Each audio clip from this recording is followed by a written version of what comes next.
My guest today is Pamela Windle, and she is a women's health coach, speaker, and menstruation and menopause consultant for the workplace, with over 20 years' experience in the health and wellness industry. She trained with the Integrated Women's Health Institute and the International Menopause Society.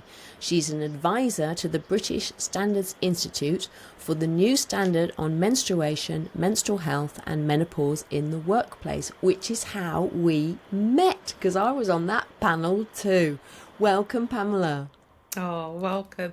Thank you, actually, Rachel, for that lovely introduction. And yes, we did meet over Zoom over several weeks and months as a panel on the document, which was fantastic. And then we met in real life, didn't we? We in did. July. Yeah. And this is long overdue, so I'm absolutely delighted to have you here on the podcast and talking about your experience of menopause and perimenopause and the world in which you move. But I'd love to start with just tell us a bit about that new BSI standard and what it is and why do you think it's important? So the document obviously is a workable document for organisations to use, not just talking about the menopause. And I think the menopause has had a lot of airspace for the last 8 years. And I think actually, from an organisation point of view, we need to take a broader look at women's health in the workplace, because there are other conditions that are as debilitating that can lead into early menopause for so many women for different reasons as well. And actually, for those women with the conditions that we've talked about in the policy or the guidance, for women who are in their mid-30s, the next 10 years, they're going to be in their mid-40s and also at that perimenopausal age bracket. So those people who have endometriosis, PCOS, fibromyalgia, chronic fatigue, long COVID, autoimmunity, fibroids, all of those conditions, by the time you get to your mid-40s, are going to be so exasperated as a result, and your perimenopause is going to be much worse. So whilst we're talking to younger women who have a menstruation and those who have menstruation conditions, but also how does that look for those women as they enter into that perimenopause age bracket and beyond? It just doesn't stop. Just because you've got endometriosis, it doesn't stop at perimenopause or PCOS. You have these conditions for the rest of your life. And so for those women, actually, perimenopause can be much more challenging for them. And obviously we talked around neurodiversity, which is really good. So, people who have dyslexia, ADHD, and again, how does that impact you in the workplace when you're menstruating or when you reach the menopause as well? So the actual document is absolutely excellent. A lot of hard work has gone into the document, tears and laughter, all sorts of things. And so it's a great document for an organisation to look at, implement certain things, maybe not all at once, but maybe, a trickle effect throughout the organisation to create that place where it is a modern place for women to be in. You're right, it is a great document, isn't it? I was very proud of it by the time it was finished, but yeah, it was tricky because we did not agree, lots of us did not agree on how it was going and the wording of it, and there was lots of sensitivities and everything, but I think we got there in the end, didn't we? We got there with it, and it's a good, useful document. I find it, if anybody wants to know where do I start, is asking the question, where on earth do I start? It's a good place to start, isn't it? Yeah, it is. And I found it fascinating because I hadn't really thought about it, because personally I haven't been in a workplace full time for a long time, but just thinking about toilets and how bad they are for women, and how they're just not set up for women. For example, why can't we have more cubicles with a basin in the cubicle so that women can clean themselves when they're having a really heavy flow, for example? Or they're trying to be more environmentally friendly and use a cup one of these what do they call a moon cup? Cups, yeah. But how do you manage that if you've got no facility to wash it out in the cubicle that you're in? Yeah. It was very interesting for me to think about all of these things, which I'd really never considered before. Yeah, I mean, the workplace is certainly a man's world, isn't it? Yeah. And I've spoken to many women about how their menstrual cycle impacts on the workplace. And I myself, I remember walking across the office holding, sanitary ware, popping it up your sleeve so nobody could see it, or in your pocket. Done that. Not taking your handbag out because you know that people think, she's on a period. They might not think that, but you think they're thinking that. And then I've spoken to clients who've had heavy bleeding, constantly in and out, and the embarrassment, thinking that people know what you're doing, but actually they might not even be paying attention. But it's just that worry, isn't it, of people thinking, yeah, she's on a period, and shame and embarrassment about that. Which we just have to get away from all of this shame and all of this embarrassment, and it's a completely normal thing that happens to women. That's what I like about the standard. Is it brings it out into the open, doesn't it? It gets us talking about it. Yes, definitely. But what about your own perimenopause journey? Because it's been quite interesting, isn't it? And you and I think, are we the same age? I think 57? We are, aren't we? We're the same age. And you're not through it yet, are you? No. I know. I mean, if you look at what we're told about the average woman enters menopause at 52, and for black women or African American women, because that's all we have in terms of studies, entering menopause earlier, 2 years earlier, so around about 50. I'm certainly not an average woman, and in my family we all enter menopause much later. So my mum, we think, was about 57, 58, my elder sister 58, my middle sister 53, so slightly less, but again above the average. And so for me it was a bit of a shock, I must say. I'll go back a bit. So the first time I missed a cycle, or it was longer, was I was 53 years old. And that was the first time I'd not had a regular monthly cycle. But at that point, I'd already was tracking my menstrual cycle. So I was doing my body temperature, my basal body temperature in the morning. So I kind of knew that I was ovulating. So this is another thing they say, that we don't ovulate 2 years prior to entering menopause from that SWAN report. But I was ovulating, so I could see that when I missed my first cycle, or it was, like I say, it was longer, it was, instead of 26 days, it had gone to something like 40 something days instead. But I could see from my body temperature actually that I wasn't going to start a period, and I wasn't pregnant. So that was the interesting thing, that I wasn't pregnant, because you could think that you were pregnant at that point, but I wasn't pregnant. But I knew that it was coming, but when, I didn't know it was coming, because the figures looked different. So that was 53 years old, and after that it went back to normal every 26 days, and it went back to normal for up until I'd say 55, and then it got a bit longer and a bit more sporadic, not heavy. Never really had problems with heavy flow in this latter part of my life. In my 30s, yes, and I think that was probably because I was over exercising, to be honest. And so I just had these gaps, and the longest gap I had was 9 months, and I thought, maybe that's it, you're nearly there. Yeah. So I gave all my sanitary wear to my daughter, thinking that was it, and literally, I cannot tell you, it was almost the day afterwards that how funny I started bleeding again. And I was like, oh my gosh, I can't believe that. Like, seriously, I've literally just handed my daughter my sanitary wear. And anyway, so I had to go and buy some more. And then it carried on, I bled for a couple of days, and then I think the following month, and again, and then a following month again. Then it stopped, and I had like a 3-month gap. So this year, so at the age of 57, I had a bleed, so one in February, one in May, one June, one July. And so I was like, oh, okay. So, having to wait for that 12 months just to make sure you are, post-menopause, I'm starting all over again. So it's interesting. That's what I can say. I think it's fascinating because you are the epitome of the line that we have to keep telling everybody, that everybody's menopause experience is different.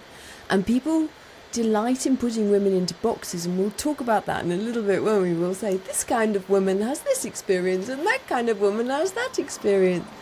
And yet we are all individual. We are all completely different. And I was told by somebody, I can't remember who it was, but that if you are continuing to menstruate, that is actually a sign of good health. So, you are doing something right. Well, I'm really happy about it. I mean, some women go, oh my God, you're still menstruating. How awful. And I'm like, no, I'm actually really happy because that means I've got my hormones for longer. So it is a good thing. I mean, there's some research to say that, women who enter menopause later could have heart conditions, it could lead them to that. But, I'm very much in the light of, self-fulfilling prophecy.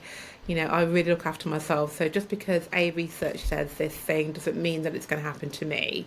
So yes, I'm actually delighted to have my hormones for longer. So tell us about that study that has convinced everybody in the menopause world that black women enter menopause earlier than white women. Putting your hand to your forehead now is like, oh, what is this all about? Go on, tell me about it. So it's a SWAN report, and the SWAN report, the study of women across the nation. However, it wasn't across the nation, it was in America.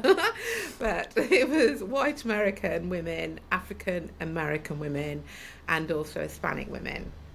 And the study was done over 20 years ago, I think it is now. And it's actually a really robust study. They did some conversations with these women, some interviews about their beliefs, what they were struggling with, how they looked after themselves as well.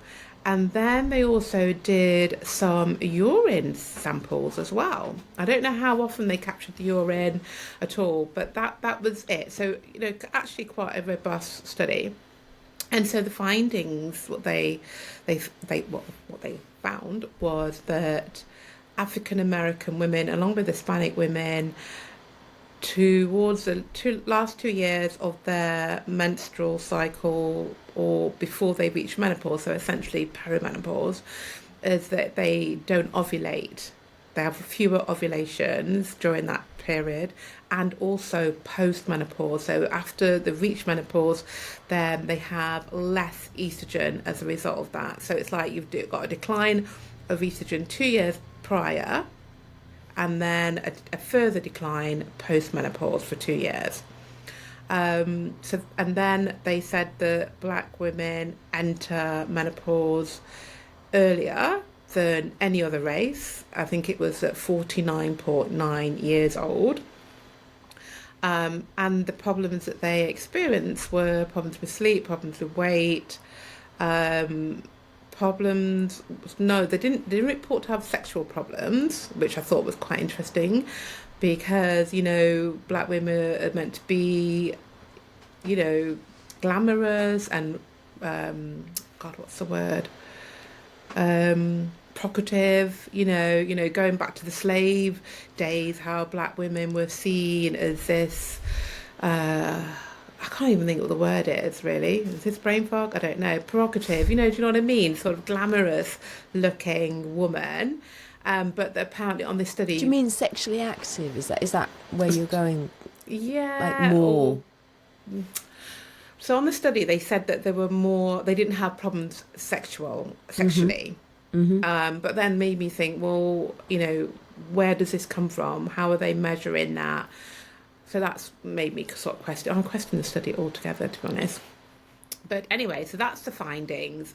And what I don't understand is why UK women are happy to share this information as if it's real and it represents black women in the UK. In America, life is very different. I mean, the women in this cohort, the participants, were from a really poor area in America, and it's 20 years ago. If you are poor in America, you are really poor. We don't have poverty like we have there. The other side of that, in America, from being a black woman, you can be shot in your car. The fear of being shot. We don't have those same fears. We don't have the same poverty like we do in America, mostly. We've got a social care system. Their welfare system is not like ours at all. We've got housing for everybody. So, in terms of like for like, that is not the same. And so, I don't understand why people are happy to share this research without really looking deeper into the differences, for one, the cultural differences from America to the UK, and then also scrutinising the actual study itself. Because they did quantitative and qualitative data, captured people's opinions and beliefs around it, and then they had this robust urine sample that they did as well. But what about other conditions? How many of those women had sickle cell, for example? How many of those women had endometriosis, PCOS, PMDD, were on certain medications at that point of that study? Just that. And there's so much more about that we, variables that we can talk about and draw out of that. So I don't really understand how anybody can just say that this study is a representation of women in the UK. And, even the British Menopause Society, articulate that study. And, whilst they do say there is limited research for black women in the UK, they still quote that study, which I find really, really bizarre. And, as we mentioned before, they call black women in the UK Afro-Caribbean. And Afro-Caribbean is talking about our Afro-Caribbean hair, not our ethnicity, because we are African Caribbean. Oh dear, oh dear, oh dear.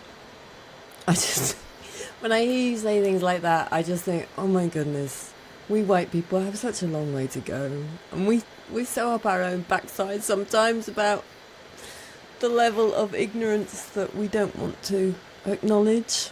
It's just daft, isn't it? But I'm just thinking about, diet, even just diet and the chemicals in the food chain. It's massively more in the US 20 years ago. And yet, as you say, it's this data that has now been extrapolated to another unrelated population. And I guess it's being applied potentially to African women as well. Is it, maybe? I mean, there was one study that looks at women from Ghana who said, and in that study, sort of the results were the same, that African women enter menopause much earlier as well, those African women. But again, we don't really know the background of those women. Did they live in an inner city? We don't know. They don't share that information. And the other thing that they also said on this study, that black women have more mental health issues. But they didn't say what. What are these issues? Yeah, how are they quantifying that? How are they describing it? I know. Yeah. And so I don't really understand how anybody, I've got a degree, in psychology. And so psychology and sports science, but my mind is to question all research, particularly when it's got the word white and black people in it, because I don't trust them at all. There's going to be some reason why they want to prove, in my opinion, why black women are less than or incapable of doing certain things. So I do question it, and I don't understand how this narrative now is being used in the media, in magazines. People are going out telling black women that you have a worse menopause, you enter menopause earlier. I have younger black women, 49 years old, saying, oh God, I'm going to have a really bad, awful menopause journey. Absolutely fearful. And we know what cortisol does to the body and to our hormones. It actually makes things worse. So I think we need to pause. We need to stop and wait until we've got the research for women who, particularly for women whose first language is English, that are black, that live in the UK, and potentially for those that were born here and raised here. Because if you were born in Africa or the Caribbean and you came over to the UK as a young woman, not as a child, your life previous to that is going to be very, very different. If you were at school with people that looked like you, your education came from Africa or the Caribbean, somebody else like myself who was born here in this UK, our perception of ourselves is very, very different. Mostly, I'm not saying all, but our perceptions of ourselves is very different because we didn't have the luxury of seeing a class full of people that looked like me. We didn't have we did have the discrimination all the time through school. So I think when we look at studies, we need to actually categorize this particular group of women experience this based on this rather than this blanket approach. And who knows who will do a study like that. But it's so dangerous, isn't it, to make these sweeping statements. I mean, I get just as annoyed as you do about it, and I'm not even thinking about the specific impact on specific groups, which is why I'm so delighted to be able to talk to you about that today. But we just make all these sweeping statements. This, as I said, this kind of woman has this experience and that has that experience, and it's doing women a disservice. It's not helping women to make all of these sweeping statements that are simply not true or not backed up, or they're backed up by research, but for a very specific experience and type of woman.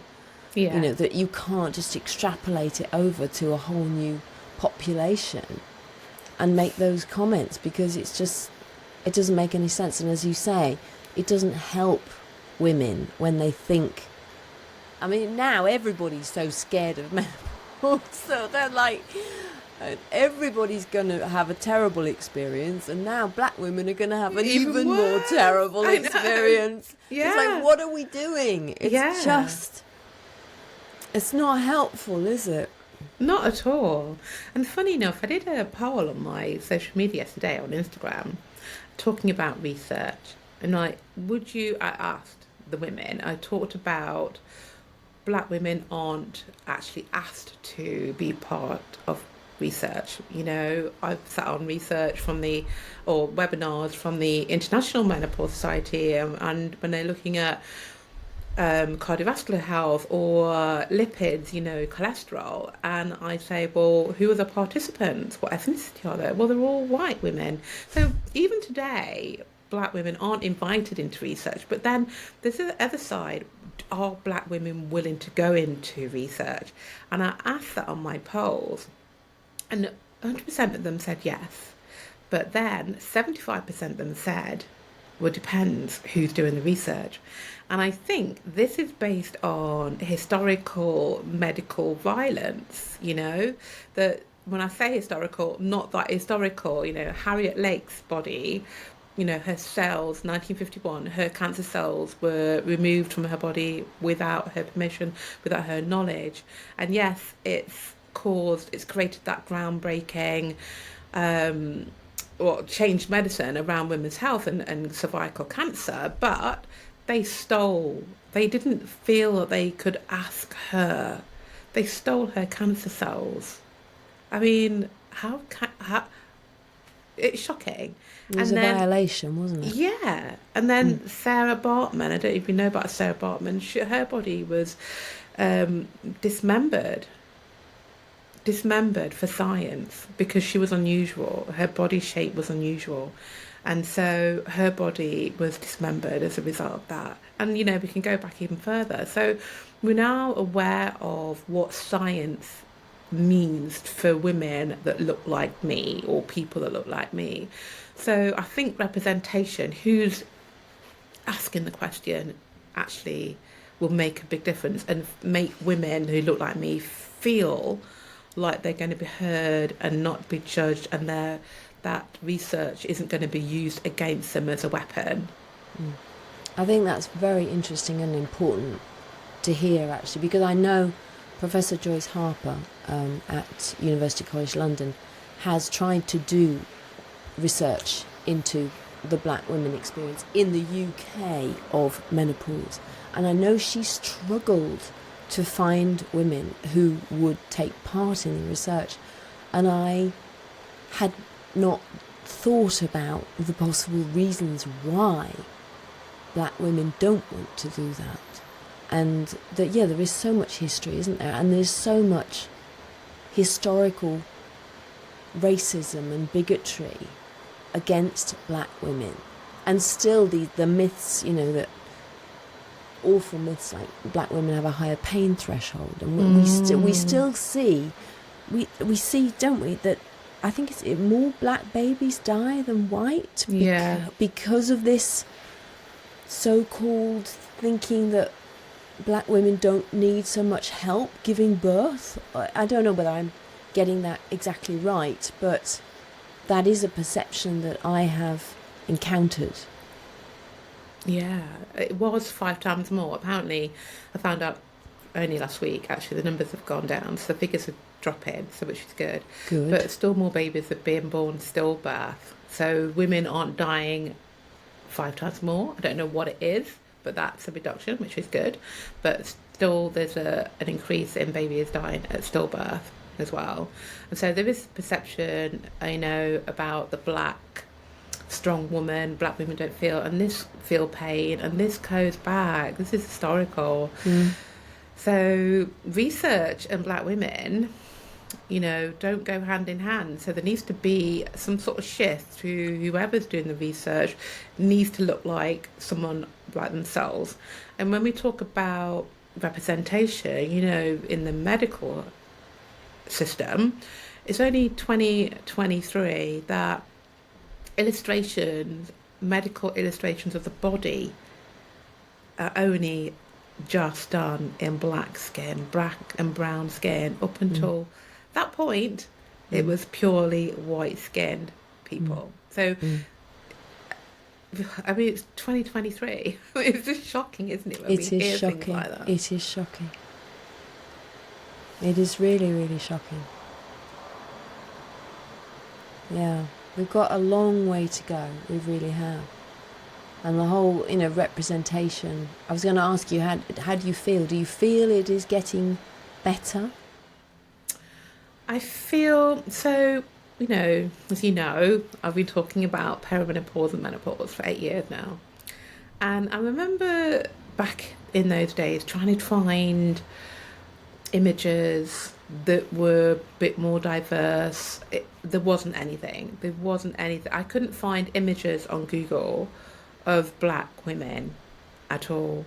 It was white women. And when you put the word menopause into Google, then up until 2020, I think, it was a white woman with grey hair, probably wearing grey as well, and obviously fanning herself Yes. with a huge fan just here, looking really down and miserable. So luckily that has changed, and there are more black women on. If you put the word Google in, sort of menopause into Google, you can see more black women. But then, at that BSI event, for example, I could count on one hand, maybe two hands just, how many people of colour was in the room. And that was a bit of a shock, to be honest. It absolutely shocked me. And then after that, on LinkedIn, the amount of women that, I'm connected with, but how many are white? And I was absolutely shocked. So what worries me is this information from the Swan report that's now in the papers, in magazines, the British Menopause, it's in their journal magazine as well.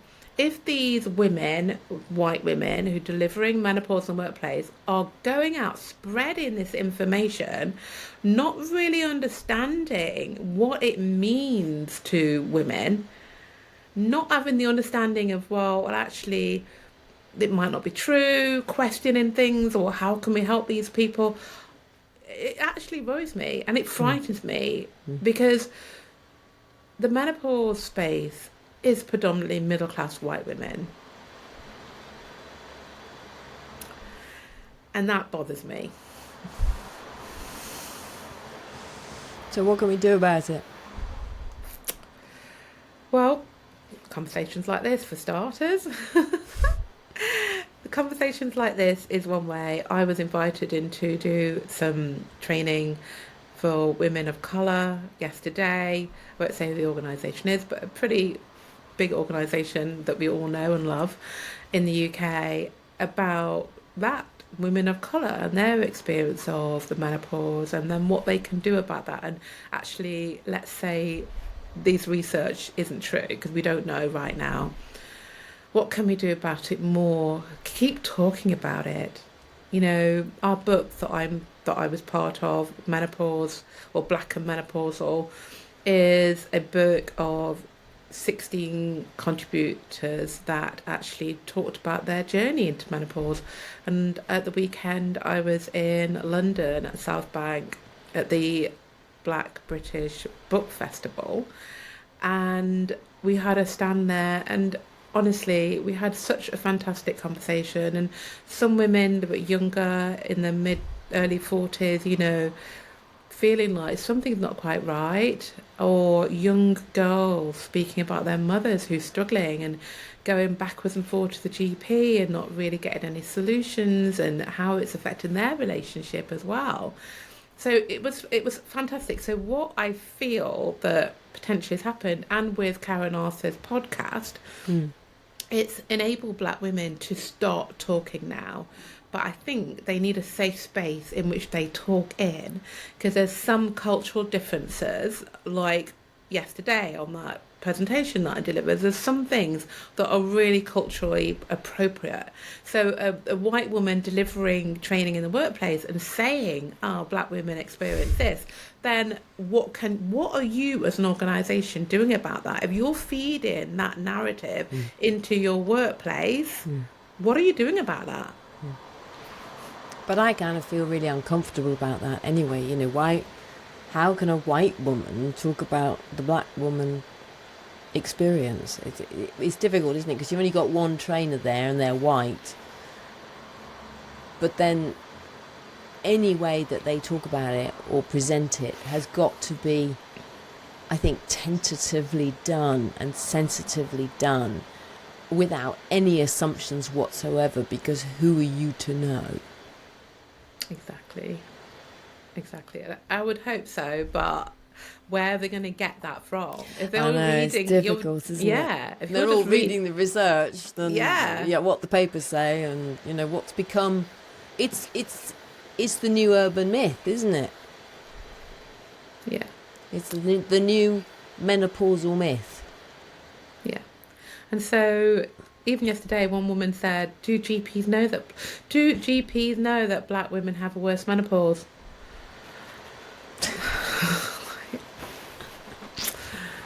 Whereas they should come and talk to you, because you're not having a worse menopause, and at 57 you're still not through menopause either. Exactly. You are the outlier. Yeah.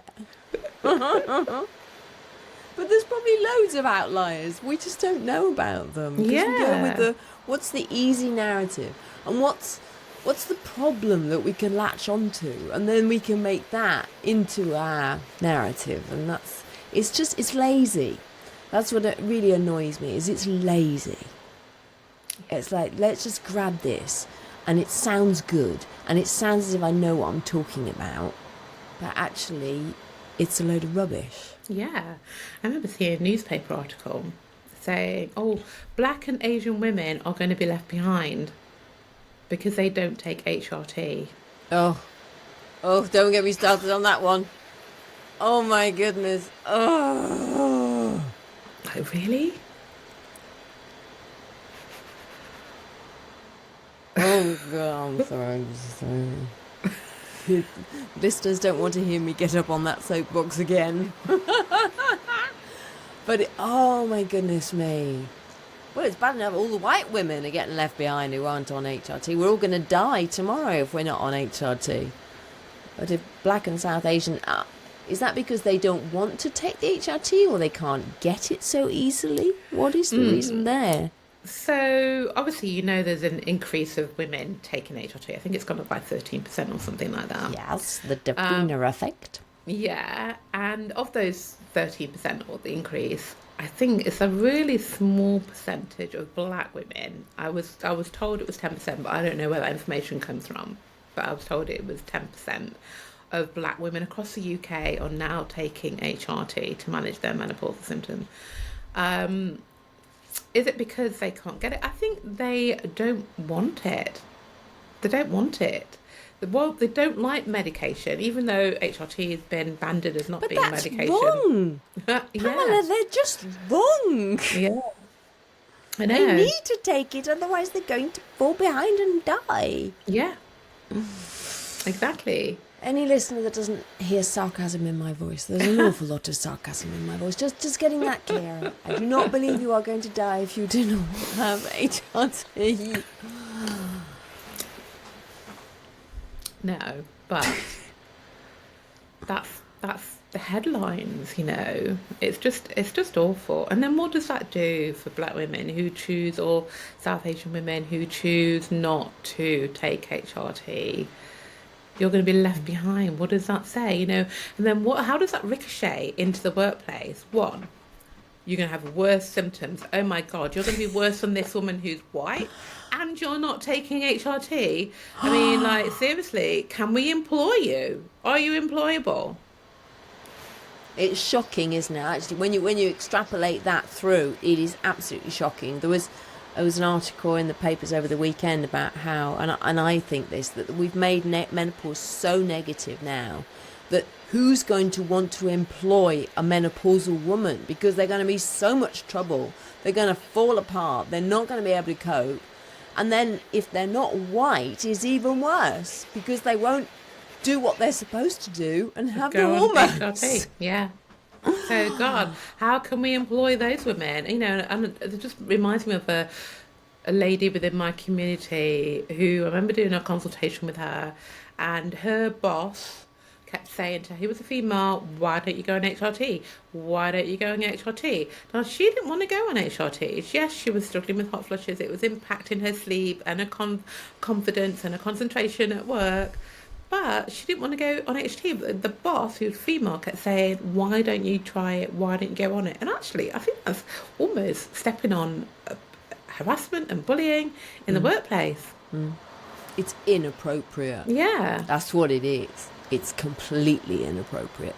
But that has become the pervading narrative now here in the UK, that anybody that's not on HRT and is over the age of 45 is an idiot. That seems to be the way it's going. So we're just, we're idiots. Yeah. Yeah. Oh my God, I'm laughing, but it's so disturbing. It's so disturbing. It's frightening. I really fear. I've been saying this for quite a while, years actually. I really fear for all these women that are taking HRT, and like this narrative that we're being told that you can stay on it for life. Like, how do we know? We don't. We're guinea pigs. We don't know. We won't know for another 20 years because the formulations keep changing. So the formulations that most women are having now, there's been no long-term randomized control testing done. There isn't enough period of time. Even when we say, that it's going to protect you against dementia, how do we know? Dementia doesn't kick in until much later in life. So how can we know? I just don't understand. And it's back to these sweeping statements without digging underneath, without looking. What do we actually know? Because people just want easy, lazy facts that they can churn out. Yeah, and the other thing that I see is those women who are on HRT, are quite openly saying, I'm on HRT as if it's some sort of badge. And I think that's just really weird. And, we never said, I'm on the contraceptive pill, I'm on the coil. You never did that there, you know what I mean? So why is it like we're doing it now? It's really weird. And then what I also see is this kind of, if you're not taking HRT, then you don't have the energy and you can't exercise and you can't look like me. Look at me jumping up and down. Look at me running. Well, actually, I want to tell you that when you stop taking your HRT, let's see how high you jump. Let's see whether you can run like you are running now, because your body is going to be shot if you don't continue to look after your adrenal glands, because that energy that you have is a false energy. It's the estrogen or testosterone that you're taking that's doing that. So if for any reason you decide to come off HRT, or your GP says you no longer can have it and you can't afford to go private, your body will know it. Or the supply chain just dries up. We've seen what happens to the supply chain, haven't we? Yeah. What if it's suddenly, what if there's a war? We've got a few of those happening at the moment. What if there's a war that gets even closer and closer to us and there's no HRT? I said on a podcast just recently, I don't like us collectively being dependent on something when actually we can do the work. We can look at how our lives and our health is. And I know that's very much part of what your work is, isn't it? Is to empower women that they can make these changes and look after themselves. They don't need to be dependent on something that may or may not exist. Yeah, absolutely. You have to do that first, because just like you said, any point that might not be available. I mean, we saw what happened to women when there was a supply problem and women were struggling again. So you can't just have a sticky plaster. That's exactly what I call it, sticky plaster. Oh, goodness me. So just because I've got you here, are there any things that you believe women of colour particularly need to be aware of, be careful about in midlife as they prepare for the next stage of their lives? Yeah, so there was one study from America, again, African American women, that said that, which is I found quite conflicting to the Swan report, because it said that African American women have more circular estrogen throughout their menstrual cycle. So that's interesting, because you need estrogen to ovulate. So I'm like, okay, this is interesting. So they have more estrogen, and also it enhances aromatase. So aromatase is where your body converts your testosterone into more estrogen. So that then means that African American women were at greater risk of cancers.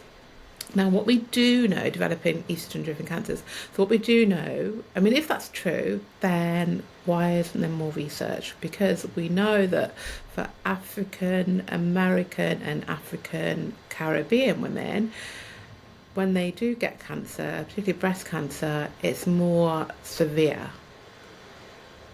So, if that is real, that we aromatase our testosterone and create more estrogen, why isn't there more research into that? So there's that. And then from a cultural perspective, we generally use a lot of harmful chemicals in our home. The house has got to be clean with bleach and Dettol, washing up with Dettol, washing up with bleach. Really? Yeah. Wow. Yeah, there's this real thing about cleanliness within our community. and those products are really, really harmful. Hair products, straightening your hair, really, really harmful for our hormones. um, Oils and things that we put in our hair. Even I've got natural hair, but even the twist, the gel that I could use, I don't use, even that is really harmful. And so I believe that if that is true, that we have more estrogen as a result of that, and our testosterone is also converting into estrogen, then layer on top of that all those harmful chemicals that are called endocrine disruptors. Yeah. So they disrupt the endocrine system. The endocrine system is your hormones, part of your hormones. And what that does, it blocks your receptors so that you can use your own natural hormones. And then as a result of that, these chemicals produce another type of estrogen, which we call xenoestrogen, which is a foreign estrogen to your body that can cause cancer, cause you to have heavy periods, cause to feed your fibroids, cause you to have hot flushes, night sweats, weight gain around that midsection, cause cancer. So for black women who are listening to this, I think this is really important thing. A lot of us are moving away from chemicals, moving more to natural products, but it also is what you're using in your home, the bleach, the Dettol, the detergents, the comfort that to soften your clothes, what you wash your skin in, the spices that we purchase, the Caribbean and African spices are laden with chemicals and Really? heavy sugar and heavy salt. Yeah. So all of that, put that into the mix, and maybe we have more estrogen, who knows? But that is a recipe for disaster. And is that why women are having a hard time? I don't know. I don't see that with my clients. I don't see black women, African or Caribbean, having a worse experience than white women. I don't see that at all. And I don't see that many who enter menopause earlier. There's the odd few who have premature ovarian failure or insufficiency, but there's not that many that enter, below 51, for example. So yeah, for any woman who is of colour that's watching this, black woman, is to reduce the toxic burden from your body, because it will make a difference to you and your hormones. So important, that toxicity in the environment and all our products. It's interesting, I don't use fabric conditioner anymore because I read what was in that, and I stopped. And I don't have any air fresheners or anything. I just use essential oils in a diffuser, and that's all I use. I don't have anything else, because all of that, and if you think the nose is so sensitive, and we could be taking in all these synthetic smells. Yeah. There's so much, isn't there, to grapple with. Yeah. And then in terms of black women, cardiovascular disease is a problem, within our community, next to type 2 diabetes, and with the South Asian women, obviously similar to them. And when we look at, your environment where you live, air pollution contributes to heart disease and type 2 diabetes. And there's some research from America again, they're saying that air pollution for a woman takes 4 years off her lifespan. And what can we do about that? Plants in your home. My mom and the women of her generation loved plants. My mum used to propagate plants for her friends. We had plants all over the place, so propagate a plant for your friend, or ask your friend to propagate your plant for you. It doesn't have to cost you anything to, encourage that in your home. I feel there is so much more that we need to talk about. I mean, maybe you'll have to come back and do another podcast, but this has been absolutely brilliant. Thank you so much. I think just as we wind up, what do you most want women to know? Black women or women in general? You can do both, or you can do either, whatever you like. Well, first of all, black women, I want them to know, I want you to know, because I'm talking to you right now, that do not believe the narrative that's been told about us and that we have this worse menopausal journey and we enter menopause early. We don't know. So don't believe that. And the other thing I would also say to you is that if you go to your GP and you don't feel heard, go to another GP and take an advocate with you. Because the amount of times I'm hearing from black women and white women, but a lot from black women, is that they're not taken seriously, or the tests that the GPs ran aren't the right tests. So that's what I'd say to women in general, to all women, is education, education, education. You need to understand your body. You need to understand the female body. You need to understand what hormones do, when they're off track, what you can do, and understand yourself. What is right for you isn't the same for somebody else. We're all individual, and how we've got to this point in our life is unique to you, and that also impacts your body and your hormones at the same time. So that's what I'd say.